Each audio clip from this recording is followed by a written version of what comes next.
Ganga TV studio ప్రేక్షకులకి నమస్కారం. ఈరోజు మన స్టూడియోకి విచ్చేశారు Sriram air condition proprietor Rambabu గారు.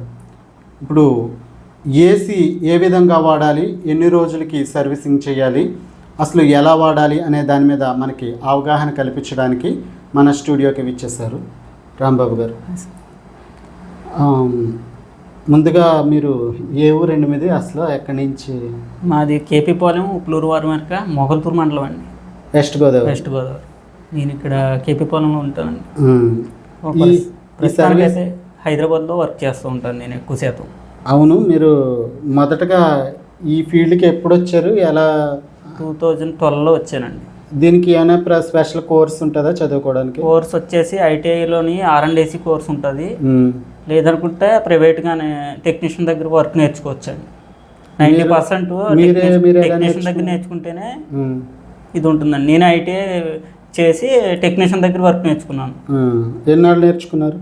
3 years నుంచి నేర్చుకున్నాను. ఎక్కడ? హైదరాబాద్ KBHP అండి. తర్వాత సర్వీసింగ్ ఎప్పటి నుంచి ప్రారంభించారు? సర్వీసింగ్ నా ఓన్గా అయితే కనుక 8 years నుంచి స్టార్ట్ చేశాను. చేసిన తర్వాత ఆఫీసులు, హోటల్స్ అన్నీ చేస్తాను. మీ దగ్గర ఎంతమంది పని చేస్తారు? మా దగ్గర 3 ఉన్నారు ప్రస్తుతానికి. ఇంకా స్టాఫ్ బయట వాళ్ళు ఒక 12 మంది ఉన్నారండి. ఒక హైదరాబాదేనా, ఇంకెక్కడైనా చేస్తారు? లేదండి, హైదరాబాద్, విజయవాడ, విశాఖపట్నం, గుంటూరు, అన్ని చోట్ల ఏ సైట్ ఉంటే ఆ సైట్లో చేస్తూ ఉంటాం. అంటే అన్ని చోట్లకి మీ దగ్గర పంపించడానికి స్టాఫ్ ఉంటుందా? స్టాఫ్ పంపిస్తూ ఉంటాం. స్టాఫ్ పంపిస్తూ ఉంటాను, ఫినిష్ చేసుకుని కూడా వచ్చేస్తాం. రాంబాబు గారు, ఇప్పుడు ఈ ఏసీ ఎవరో కూడా ఇప్పుడు ఏసీ వాడకుండా లేకుండా ఉండట్లేదు. అందరికీ ఏసీ నిత్యావసర వస్తువు అయిపోయింది. అవునండి. అయితే కొంతమందికి అవగాహన ఉండట్లేదు దీన్ని ఎలా వాడాలి ఏమిటి అనేది. ఇప్పుడు అంటే అందరికి వచ్చే సందేహాన్ని నేను అడుగుతున్నాను. ఇప్పుడు 16లో పెడతారు లేదా 24లో పెడతారు. ఈ రెండిట్ల వల్ల ఏంటి బెనిఫిట్ ఏంటి అసలు? 18లో పెడితే కనుక కరెంట్ బిల్ ఎక్కువ వస్తుంది. ఎందుకంటే అవుట్డోర్ అనేది కట్ ఆఫ్ అవ్వదు, కంటిన్యూగా రన్ అవుతూనే ఉంటుంది. కూలింగ్ ఎఫెక్ట్ దానికి మించి వస్తుంది, రూమ్కి మించి వస్తుంది. అదేంటి 24లో పెట్టినప్పుడు కూలింగ్ ఎఫెక్ట్ సరిపడ్డప్పటికి వస్తుంది. ఏసీ కూల్ అయిన వెంటనే అవుట్డోర్ కట్ ఆఫ్ అవుతుంది, మెయిన్ రీజన్. అందుకోసం 24లో పెట్టుకుంటే బెస్ట్ అండి. నార్మల్గా 24 అయితే బెస్ట్. కానీ అంత 18లో పెట్టుకుంటాం అంటే రూమ్ కెపాసిటీ బట్టి చేంజ్ చేసుకుంటాం మంచిదండి. అంటే దానికి ట్రబులే కదా, కొంచెం ఒత్తిడి కంటిన్యూగా నడవడం వల్ల ప్రాబ్లమ్స్ వస్తాయండి. 24లో పెట్టడం వల్ల ఏమో ప్రాబ్లమ్స్ ఉండవు, తక్కువ నార్మల్గా నడుస్తూ ఉంటుంది. అంటే రూమ్ కెపాసిటీ కూలింగ్ సరిపోయిన తర్వాత కట్ ఆఫ్ అవుతూ ఉంటుంది అవుట్డోర్. తర్వాత కూలింగ్ ఎఫెక్ట్ తగ్గితే కనుక అవుట్డోర్ రన్ అవుతూ ఉంటుంది. ఇంకొక విషయం ఏంటంటే చాలామంది కరెంటు సేవ్ చేయాలని అదొక ఆలోచన, అంతే. వాళ్ళకి ఆఫ్ చేసేస్తారు, మళ్ళీ కాసేపటికి వేస్తారు, మళ్ళీ ఆఫ్ చేస్తారు. దీనివల్ల ఏంటి అసలు? దీనివల్ల ఏమన్నా? దానివల్ల PCB బోర్డ్ అని, ఇండోర్లో PCB బోర్డ్ అని వస్తుంది, దాని మీద ప్రెజర్ పడే అవకాశం ఉంటుంది. ఆన్ ఆఫ్ చేయడం వల్ల కేవలం బోర్డు కాలిపోయే అవకాశం ఉందండి. అలా ఉంటుంది. అవును. ఇన్వర్టర్ ఏసీకి నాన్ ఇన్వర్టర్ ఏసీకి ఏంటి వ్యత్యాసం అసలు? ఇప్పుడు నాన్ ఇన్వర్టర్ ఉందనుకోండి, ఒక ఇండోర్లో వచ్చేసరికి PCB బోర్డు ఒకటి వస్తుంది, ఇండోర్ మోటార్ వస్తుంది. ప్రాబ్లం వస్తే ఆ రెండే వస్తాయండి. ఇన్వర్టర్ మోడల్లో ఉన్నాయంటే అవుట్డోర్లో 2 PCB బోర్డులు వస్తాయి. ఆ రెండిట్లో ఏ బోర్డు ప్రాబ్లం వచ్చినా సరే ఇండోర్లో కోడ్ వస్తుందండి. E1, E6, E5 అలా కోడ్లు వస్తూ ఉంటుంది. నాన్ ఇన్వర్టర్లో అదేం ప్రాబ్లం ఉండదండి. అదేంటి ఒక ఇండోర్ PCB బోర్డు ప్రాబ్లం వస్తుంది. అదే అవుట్డోర్కి వచ్చేసరికి ఇన్వర్టర్ మోడల్లో సెకండ్ PCB బోర్డు ఉంటుంది కదా, PCB board, compressor, fan motor, ఈ 3 ఉంటాయండి. ఒకవేళ పోతే కనుక PCB బోర్డు ప్రాబ్లం వస్తుంది, లేదు అనుకుంటే కనుక ఫ్యాన్ మోటార్ ప్రాబ్లం వస్తుంది. కంప్రెసర్ వచ్చేసరికి 10 years కంపల్సరీ కంపెనీ కూడా వారంటీ ఇస్తాడండి, అది ప్రాబ్లం ఉండదు. ఇందులోకి వచ్చేసరికి మనకి నాన్ ఇన్వర్టర్లోకి వచ్చేసరికి ఒక కంప్రెసర్ ఒకటి, ఒక ఫ్యాన్ మోటార్ ఒకటి, అందులో కూడా అల్యూమినియం కాయిల్ ఒకటి, కాపర్ కాయిల్ ఒకటి వస్తుంది. మీరు అల్యూమినియం కాయిల్కి, కాపర్ కాయిల్కి, అల్యూమినియం కాయిల్ కనుక గ్యాస్ లీక్ అయితే చేంజ్ చేసుకుంటాం మంచిది. కాపర్ కాయిల్ అయితే కనుక టెక్నీషియన్ తీసుకెళ్ళి రిపేర్ చేయించి తీసుకొచ్చి మళ్ళీ ఫిక్స్ చేస్తారు. అల్యూమినియం కాయిల్ అయితే అలా చేస్తాకుండదండి. ఎక్కువ అల్యూమినియం కాయిల్ అయితే తీసేసి అవుట్డోర్ ఆ కాయిల్ చేంజ్ చేసుకోవాలండి. ఒకటి అవుట్డోర్లో ప్రాబ్లమ్స్ వచ్చేసరికి ఒక కెపాసిటర్ ఒకటి, ఒక కంప్రెసర్ ఒకటి ప్రాబ్లం వస్తుంది అంతేనండి. కెపాసిటర్ ప్రాబ్లం వచ్చినప్పుడు అవుట్డోర్ కంప్రెసర్ రన్ అవ్వదు, మీకు కూలింగ్ రాదండి. కంప్రెసర్ రన్ అవ్వాలంటే టెక్నీషియన్ పిలిపించి కెపాసిటర్ ఒకటి చేంజ్ చేసుకోవాలి ముందు. లేదు అనుకుంటే అవుట్డోర్ కంప్రెసర్ టెర్మినల్స్ ఉంటాయండి, అవి కాలిపోయినా సరే కంప్రెసర్ రన్ అవ్వదు. ఓహో, అది ఇప్పుడు సర్వీసింగ్ చేస్తారు కదా, అసలు ఎన్ని నెలలకి చేయించుకోవచ్చు? ఆఫీస్ పర్పస్ అయితే కనుక 6 monthsకి ఒకసారి చేయించుకోవాలి. అంటే రెగ్యులర్గా 6 monthsకి ఒకసారి అండి, 6 నెలలకు ఒకసారి. అంటే డైలీ వర్క్ చేస్తుంది కదా, కంటిన్యూగా రన్ అవుతుంది కాబట్టి ఆఫీస్ పర్పస్ అయితే కనుక 18లో పెట్టుకోవచ్చు అండి. దాన్ని అయితే హౌస్ పర్పస్ అయితే కనుక 24లో పెట్టుకోవాలి. 24 మీకు ఎక్కువగా రన్ చేసుకోవాలంటే 18లో పెట్టుకోవాలి. కాదు, హౌస్ పర్పస్ అంటే మనకి విలేజెస్ లో ఎక్కువగా ఈ 3 months ఎక్కువ వాడతారు, తర్వాత అంత కాదు. అలాంటప్పుడు ఎన్నాళ్ళకి చేయించాలి? ఎలాగైనా అలాగైతే 1 yearకి ఒకసారి చేయించుకోవాలి సర్వీసింగ్. అంటే మనకే ఎక్కువగా యూజ్ చేసి బట్టి సర్వీసింగ్ చేయించుకోవాలి. యూజ్ చేస్తున్నాం ఇప్పుడు హౌస్ పర్పస్ అయితే 1 year, లేదు అనుకుంటే కంటిన్యూగా 6 months రన్నింగ్లో ఉంటే 6 months ఒకసారి, 6 months ఒకసారి చేయించుకోవాలి. అదే ఒక విషయం. ఇప్పుడు మనకి ఎక్కడి నుంచి ఫిబ్రవరి, మార్చి, ఏప్రిల్, మే, జూన్ వరకు రెగ్యులర్గా వాడే అవకాశం ఉంటుంది. ఓకే, వాడకం అయిపోయాక చేయించుకుంటే మంచిదా, ముందు చేయించుకుంటే? జనవరిలో స్టార్టింగ్లో ఒకసారి చేయించుకోవాలండి. జనవరి అయిపోయిన తర్వాత, సమ్మర్ అయిపోయిన తర్వాత, 6 months దాటిన తర్వాత మరి రెండోసారి చేయించుకోవాలి. ఎందుకంటే యూజింగ్ చేసే కొద్ది ఇండోర్ అవుట్డోర్ కాయిల్స్ డస్ట్ పడుతూనే ఉంటాయండి.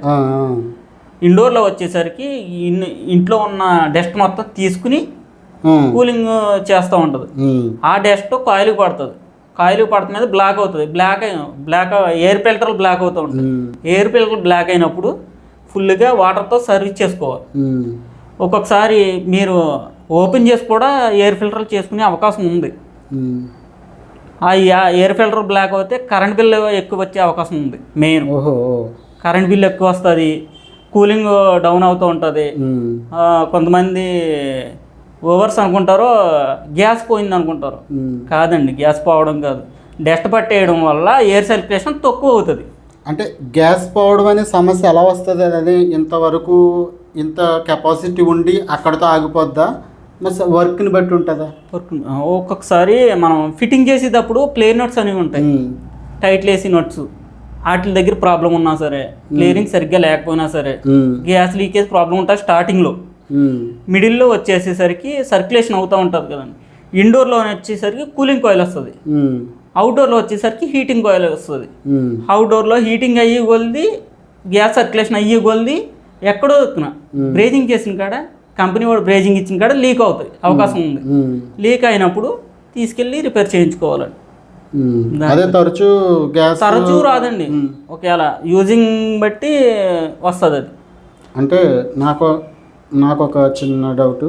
ఇప్పుడు ఒక ఏసీ తీసుకున్నారు, రావడంతో పాటు దాంతోపాటు గ్యాస్ ఇంత కెపాసిటీతో వస్తుంది. అవునండి, వరసనే వాడతారు కదా, ఎన్ని సంవత్సరాలకి? 1 yearకా 2 yearకా అలా ఎప్పటికి రావచ్చు అవకాశం? గ్యాస్ తగ్గే అవకాశం ఉంటుందండి, గ్యాస్ పోయే అవకాశం ఉండదు, గ్యాస్ తగ్గే అవకాశం ఉంటుంది. ఇప్పుడు ఇండోర్ నుంచి అవుట్డోర్లోకి, అవుట్డోర్ నుంచి ఇండోర్కి గ్యాస్ సర్క్యులేషన్ అవుతానే ఉంటుంది. అయ్యి కొద్ది లిక్విడ్ కాస్త ఎయిర్ అయ్యే అవకాశం ఉంది. ఆ ఎయిర్ అయినప్పుడు గ్యాస్ డౌన్ అవుతుందండి. గ్యాస్ డౌన్ అయినప్పుడు టెక్నీషియన్ పిలిపి చేయించాలండి కంపల్సరీ.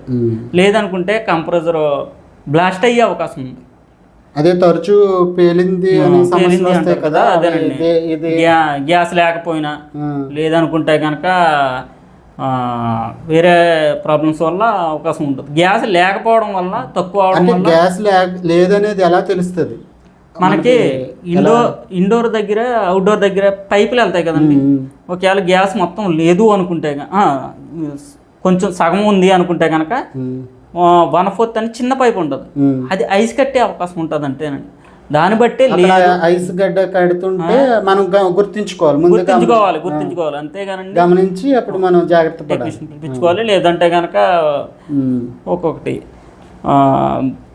మనకి పీసీ బోర్డు అంటారు కదా, ఇండోర్ పీసీ బోర్డు, దానికి వల్ల ప్రాబ్లమ్స్ ఏంటంటే మనం ఏసీ స్విచ్ ఆపకుండా డైరెక్ట్ ఇండోర్లోని ఆన్ ఆఫ్ చేస్తానే ఉంటాం. అవునవును. ఆన్ ఆఫ్ చేసినప్పుడు దాని మీద ప్రెజర్ పడుతుంది. ప్రెజర్ పడినప్పుడు రిమోట్లో ఆపుతాం కానీ మనం స్విచ్ దగ్గర ఆపమండి. స్విచ్ దగ్గర ఆపడం వలన ఆపకపోవడం వలన దానికి ఏమవుతుందంటే ఈ సప్లై అనేసరికి బోర్డుకి చేరుతుంది కంపల్సరీ, ఫీజు దాకా వెళ్తుంది. ఫీజు నుంచి అక్కడతో ఆగిపోతుంది. దానికి సప్లై బోర్డుకి కాలిపోయే అవకాశం కూడా ఉందండి ఆ సప్లై వల్ల. ఎందుకంటే రిమోట్లో ఆన్ ఆఫ్ చేయడం వల్ల ప్రాబ్లం ఉండదు, దాంట్లో ప్రాబ్లం ఉండదు. రిమోట్లో ఆఫ్ చేసిన తర్వాత 90% వీలైనంత మట్టికి బోర్డు దగ్గర కూడా ఆపుకుంటాం మంచిది, స్విచ్ ఆపుకుంటాం మంచిది. స్విచ్ డైరెక్ట్ దాన్నే కాకుండా స్విచ్ ఆపుకుంటాం కూడా మంచిది. ఆటోమేటిక్ గా పవర్ వెళ్ళిపోతే మనం ఏం చేయలేము, ఆటోమేటిక్ గా కాలిపోయే అవకాశం ఉంటుంది. ఒక్కొక్కసారి వెళ్ళిపోతే అది డైరెక్ట్ అయిపోయి కాలిపోతే మనం ఏం చేయలేము. మన చేతిలో జాగ్రత్తలో ఉన్నాయి, మనం చేసుకోవాలి, జాగ్రత్తగా ఉండాలి అంటున్నారు. ఓకే, ఇప్పుడు సర్వీసింగ్ చేస్తారు కదా, క్లీన్ చేస్తారు కదా, అది దానికి ఏదైనా లిక్విడ్ ఉంటుందా, షాంపూస్ యూజ్ చేస్తారా? నార్మల్గా అయితే మేము వాటర్ వాష్ చేస్తారు. లేదు అనుకుంటే ఫుల్ డస్ట్ పట్టేసి కాయిల్ మొత్తం బ్లాక్ అయిపోయి ఆ డస్ట్ జిడ్డు టైప్ వస్తుందండి ఒక్కసారి డస్ట్. ఆ డస్ట్ కూడా క్లియరెన్స్ అవ్వనప్పుడు కెమికల్ కానీ ఫోమ్ కానీ వాడతాం. అవుట్డోర్కి ఏమో కెమికల్, ఇండోర్కి ఏమో ఫోమ్ వాడతాం. కెమికల్ అంటే యాసిడ్ లాంటిది, యాసిడ్ టైప్ అండి. ఇండోర్ కెమికల్, అవుట్డోర్ కెమికల్ వాడినప్పుడు కెమికల్ కొట్టిన వెంటనే ఒక 2 బకెట్లు వాటర్ కొట్టాలండి. 2 కానీ 1 కానీ వాటర్ కొట్టుకోవాలి. లేదనుకుంటే ఆ కెమికల్ ఉంటే కాయిల్ తినేసే అవకాశం ఉంది. మనకి తుప్పు పట్టినప్పుడు, ఒకవేళ ఐరన్కి తుప్పు పట్టినప్పుడు ఎలా తినేస్తుందో మనకి ఏసీకి అవుట్డోర్ కూడా వచ్చేసరికి తినేస్తూ ఉంటుంది. డస్ట్ తిన్నట్టు కాపర్ పైపులు కూడా తినేస్తూ ఉంటుంది. అదొకటి. ఇంకొకటి మోరీల దగ్గర ఏసీలు పెడతా ఉంటారు, దానివల్ల కూడా ప్రాబ్లం ఉంది. ఎక్కడ? మోరీల దగ్గర, అంటే డ్రైన్ వాటర్ వెళ్ళి కాడ అటు సైడు ఏసీ అవుట్డోర్లో ఉంటాయి. దానివల్ల కాయిల్ లీక్ అయ్యే అవకాశం ఉంది. అవునా? ఇప్పుడు అవుట్డోర్ వచ్చేసరికి కాయిలు మనకి తుప్పు పట్టినప్పుడు ఏసీ అదేంటి ఐరన్ ఎలా తినేస్తుందో, మోరీ డస్ట్ ఏరియా ఉన్నప్పుడు ఆ ఎయిర్ కూడా ఈ కాపర్ పైప్ని తినేసే అవకాశం ఉందండి. దానివల్ల కూడా ఏసీ గ్యాస్ లీక్లు అయ్యి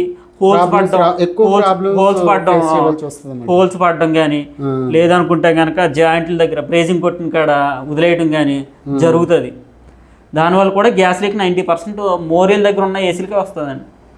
అదొకటి. సర్వీసింగ్ చేయకపోవడం వల్ల ఆ డస్ట్ బ్లాక్ అయిపోయి ఆ డస్టే మళ్ళీ కాపర్ పైప్ తినేసే అవకాశం కూడా ఉంది. దానివల్ల కూడా గ్యాస్ లీక్ అయ్యే అవకాశం ఉంది. అంటే ఒక ఏసీకి చాలా ప్రొటెక్షన్గా ఉండాలన్నమాట. చాలా ఎవ్రీ ఇయర్కి చాలా హౌస్ పర్పస్ అయితే ఎవ్రీ ఇయర్కి 1 టైము, లేదు అనుకుంటే 2 టైమ్స్ చేయించుకోవాలి సర్వీసింగ్ అయితే. కొన్ని అయితే మటుకి చెప్పాను కదండి, ప్లే నోట్ల దగ్గర ఏదే టెక్నీషియన్ చేసేటప్పుడు తగిన జాగ్రత్తలు తీసుకోకపోతే ఒకవేళ ఫిట్టింగ్ చేసిన తర్వాత టెక్నికల్ ప్రాబ్లమ్స్ ఉన్నా కూడా మనకి సర్వీసింగ్ చేసిన తర్వాత టెక్నీషియన్ ఫిట్టింగ్ చేసిన తర్వాత సర్ఫ్ వాటర్తో కానీ సోప్ వాటర్తో కానీ చెక్ చేస్తారు.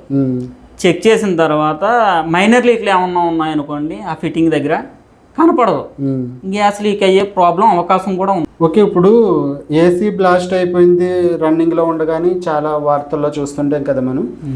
అసలు మీరు చెప్పింది గ్యాస్ అవ్వడం వల్ల అన్నారు, ఇంకా ఏదైనా వేరేగా ఉన్నాయా టెక్నికల్గా ప్రాబ్లమ్స్ ఉంటే కనుక?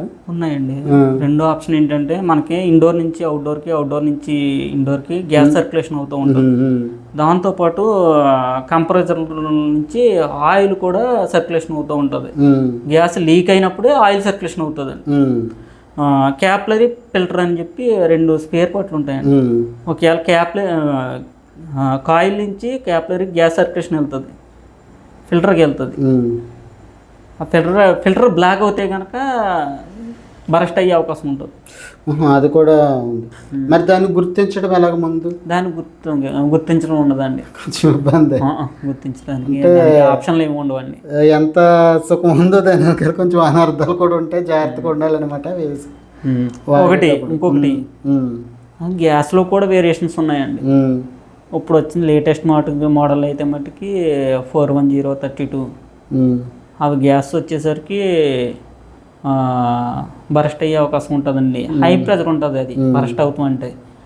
R22 వచ్చేసరికి లో ప్రెజర్ ఉంటుందండి. ఉమ్, ఓల్డ్ మోడల్ ఏసీల్లో R22 వస్తుంది, న్యూ మోడల్ ఏసీల్లో 41032 వస్తుందండి. ఒక ఓల్డ్ మోడల్ ఏసీల్లో కంప్రెసర్ పెద్దది ఉంటుందండి, ఉమ్, న్యూ మోడల్ ఏసీలో బాగా చిన్నది ఉందండి. ఉమ్, అది వచ్చేసరికి అదే మెయిన్ ప్రాబ్లమ్స్ కూడా ఉన్నాయి. చిన్న దాంట్లోనే ఎక్కువ ప్రాబ్లమ్స్ ఉన్నాయంటున్నారు. ఒత్తిడి ఎక్కువ అయ్యే కొద్ది బరస్ట్ అయ్యే అవకాశం కూడా ఉంది. ప్రెజర్ సర్క్యులేషన్ అయ్యే కొద్ది ప్రెజర్ అవుతూనే ఉంటుంది. ఏసీలో గ్యాస్ సర్క్యులేషన్ అయ్యే కొద్ది అవుట్డోర్ కంప్రెసర్ అనేసరికి హీట్ ఎక్కుతుంది, ఉమ్, కాయిల్ హీట్ ఎక్కుతుంది. ఉమ్, 18లో అది ఓకే. బరస్ట్ అయ్యే అవకాశం ఉంటుంది వాటిలో. ఇప్పుడు ఓల్డ్ మోడల్ న్యూ మోడల్ అంటున్నారు.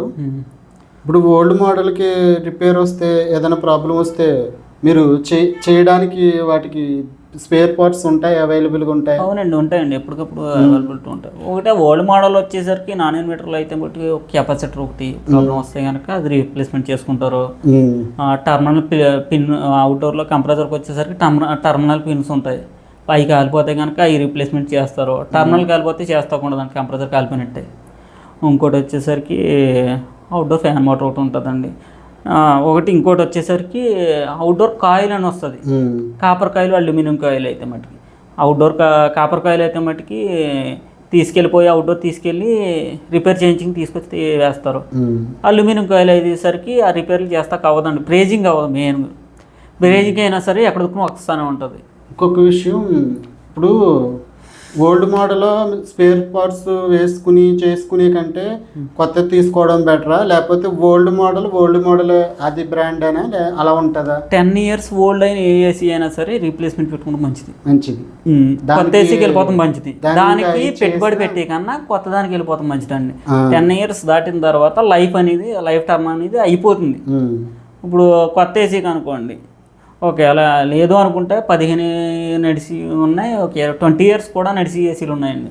ప్రాబ్లం లేదు, రిపేర్ వచ్చిన మట్టికి చేయించుకుంటాం బెటర్. చిన్న మైనర్ అన్నీ చేయగలరా మీ దగ్గర? అన్నీ మా దగ్గర టెక్నికల్ అన్నీ 12 years నుంచి అయితే ఈ ఫీల్డ్లో ఉన్నాడు కంపల్సరీ. మీరు ఓల్డ్ ఏసీలు తీసుకుంటాం దాన్ని చేసి మళ్ళీ ఇస్తామనే టాపిక్ వచ్చింది కదా? ఓల్డ్ ఏసీలు తీసుకుంటామండి.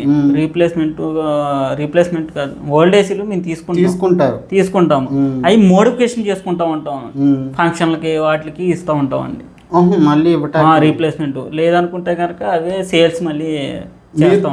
సేల్స్ అండ్ సర్వీస్ ఉంది కదా? సేల్స్ ఉందండి, సేల్స్ ఉన్నాయి. హైదరాబాద్లో సేల్స్ ఉంది.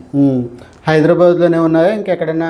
హైదరాబాద్ అండి, మనకు తీసుకునేది కూడా హైదరాబాద్లో ఎక్కడైనా తీసుకుంటాం, ఏ ఏరియా అయినా తీసుకుంటారు. సేల్స్, రీసేల్స్, ఓల్డ్ ఏసీలు తీసుకుని మళ్ళీ పాతవి అమ్ముతాను అంటున్నారు. అవునండి, సేల్స్ రీసేల్స్. Okay okay.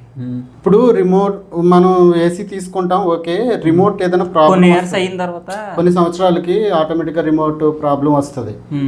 ఆ రిమోట్ సేమ్ రిమోట్ తెచ్చుకోవడానికి నెంబర్ని బట్టి తెచ్చుకుంటాం. కొన్ని సూట్ అవ్వచ్చు, సూట్ కాకపోవచ్చు. అప్పుడు ఏంటి పరిస్థితి? అవుతుందా? ఖచ్చితంగా అవుతుంది. నెంబర్ ప్రకారం చెప్తానండి. దానికి ఓల్డ్ మోడల్ ఏంటి, ఆ శాంపుల్ ఇస్తే కనుక అదే ఇస్తాడు, సేమ్ అదే ఇస్తాడండి. అది ఇచ్చినప్పుడు ఒక్కొక్కటి సెట్ అవుతుంది. కంపెనీది అయితే సెట్ అవుతుంది, డూప్లికేట్ అయితే సెట్ అవుతుంది. సెట్ అవునప్పుడు యూనివర్సల్ రిమోట్ అని చెప్పి మన దగ్గర ఉందండి, అది ఉంటుంది. ఇప్పుడు ప్రస్తుతానికి అయితే ఇదేమో up and down, temperature up and down. ఇదేమో ఆన్ ఆఫ్, ఇదేమో సెట్టింగ్ చేసుకోవాలండి. ఇక్కడ సెట్ బటన్ ఉంటుంది, డైరెక్ట్ తెచ్చుకున్న తర్వాత యూనివర్సల్ రిమోట్ అయితే ఆన్ ఆఫ్ అప్ అండ్ డౌనే వస్తుంది. మనం ముందు సెట్టింగ్కి వెళ్ళాలి. ఇది సెట్ బటన్ అని ఉంటుంది, సెట్ బటన్ ప్రెస్ చేసి పట్టుకోవాలి. ప్రెస్ చేసి పట్టుకున్నప్పుడు దాన్ని తీసుకుంటుందా? ఇక్కడ నెంబర్లు వస్తాయి, సైడ్ నెంబర్లు వస్తాయి. ఇది కదండి బ్లింక్ అయ్యేది, మనం చూపిస్తాం చూడండి. అప్పుడు అక్కడ బ్లింక్ అయినాయి కదా సార్, ఇక్కడ నెంబర్లో. అప్పుడు ఈ అప్ అండ్ డౌన్ ప్రెస్ చేస్తూ ఉండాలి. అప్ అండ్ డౌన్ ప్రెస్ చేసినప్పుడు ఎక్కడ ఏసీ నుండి సౌండ్ వస్తే అప్పుడు ఓకే బటన్ కొట్టుకోవాలండి. ఓకే కొట్టుకుంటే సెన్సర్ తీసుకుంటుంది. ఆ ఓకే బటన్ కొట్టుకుని ఆన్ ఆఫ్ చేసుకుంటే అప్పుడు ఇది వర్క్ అవుతుందండి. లేదంటే ఇది డైరెక్ట్ అయితే వర్క్ మామూలు దాని మీద కాస్ట్ ఎక్కువ, ఇది లేదండి 400 నుంచి 500 దాకా ఉంటుంది. మామూలు కూడా అంతే కదా. అంతేనండి. సెట్టింగ్ చేసుకుంటే బెటర్ ఆఫ్. అయితే ఒక విషయం, ఒక్కో ఏసీకి సెట్ అవ్వచ్చు, ఒక్కో ఏసీకి సెట్ కాకపోవచ్చు. ఇదే 1000 నుంచి 2000 దాకా వస్తుంది. ఇది అదే నెంబర్ని బట్టి తీసుకునే కంటే యూనివర్సల్ తీసుకుంటే బెటర్ ఆప్షన్ అని మీరు అంటున్నారు. యూనివర్సల్ తీసుకుని సెట్టింగ్ చేసుకుంటే బెటర్ ఆఫ్ అండి. ఓకే, ఇప్పుడు ఈ ఏసీకి వాడతాం, ఫర్ ఎగ్జాంపుల్ మళ్ళీ ఇంకో ఏసీ ఉందనుకో, దానికి వాడుకోవచ్చా? దానికి సెట్టింగ్ చేసుకోవాలండి. ఇది ప్రెస్ చేసుకుంటే ఇది ప్రెస్ చేసి పట్టుకుంటే ఒక 2 seconds 3 seconds దాని ఫ్రీక్వెన్సీని తీసుకుంటుంది సెట్టింగ్. ఈ నెంబర్స్ తీసుకుంటుంది, కింద నెంబర్స్. అప్పుడు అప్ అండ్ డౌన్ ప్రెస్ చేస్తే సెట్ అయిన తర్వాత ఓకే కొట్టుకోవాలండి. అంతేనండి. అందరికీ అవగాహన ఉండకపోవచ్చు దీని మీద. ఒక సెట్ బటన్ కొట్టి ఒక 2 minutes 2 seconds 3 seconds లేకపోతే 5 seconds అయిన తర్వాత కింద నెంబర్ బ్లింక్ అవుతాయండి. అప్పుడు అప్ అండ్ డౌన్ కొట్టుకోవాలి. నెంబర్లు 2000 నుంచి 1000 దాకా అప్ అండ్ డౌన్ ఎక్కడైనా సెట్ కావచ్చు. అప్పుడు ఓకే కొట్టుకోవాలండి. అదే ఇప్పుడు ప్రాబ్లం వస్తే మామూలు రిమోట్ కంటే యూనివర్సల్ రిమోట్ అయితే బెటర్ ఆప్షన్. యూనివర్సల్ రిమోట్ అంటే ఏ ఏసీకైనా వచ్చే అవకాశం అవుతుంది, అదే అనమాట. దేనికైనా కనెక్ట్ అవుతుంది, ఏ ఏసీకైనా వస్తుంది. ఏ బ్రాండ్ అయినా వస్తుందండి. ఓకే, మీరు మా స్టూడియోకి విచ్చేసి ఈ ఏసీ గురించి సందేహాలని నివృత్తి చేసి మా ప్రేక్షకులకి తెలియజేసినందుకు మీకు మా కృతజ్ఞతలు. మా స్టూడియోకి విచ్చేసినందుకు. ఓకే, మరో ఎపిసోడ్లో మరో విషయం మీద మరో అతిథితో మళ్ళీ కలుద్దాం.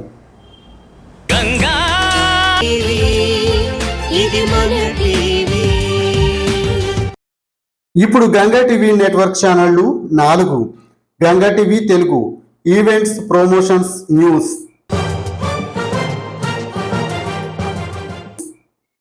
Ganga TV studio interviews, dance classes, comedy స్కిట్లు, వంటింటి చిట్కాలు.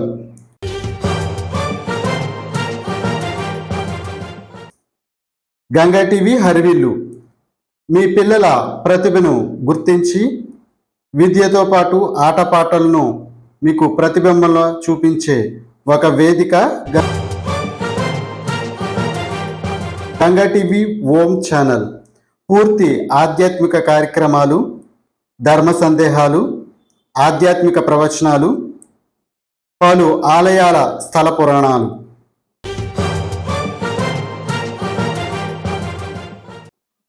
గంగా టీవీ నెట్వర్క్ 4 ఛానళ్లలో మీ వ్యాపార ప్రకటనలను ఒకే రేటుకు.